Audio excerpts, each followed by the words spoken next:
మొన్న వాళ్ళకి హాలిడేస్ వచ్చేవి ఊరికెళ్ళారు. మా పెన్నాలు చేనులో పని చేపిస్తున్నారు.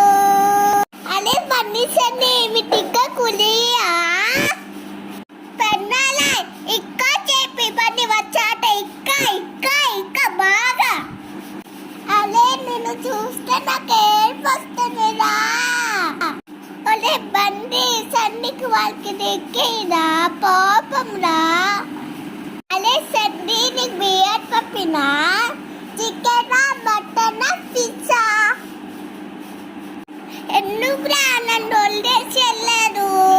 నేర్కొని వచ్చేదండే కదా ప్లీజ్రా నేను వస్తానా. ఒలే బట్టంది ఇక్కడ వదిలేసి వెళ్ళాలి ఎందుకురా బట్టం ఫీల్ అలా. విన్నారా అండి? నిషిని పాపం అందరూ ఒక్కసారిగా వదిలేసి వెళ్ళేసరికి తన ప్యారెంట్ అయిపోయింది పాపం. మీకు కనుక ఈ వీడియో నచ్చితే లైక్ చేసి షేర్ చేసి సబ్స్క్రైబ్ చేయండి. కామెంట్ చేయండి.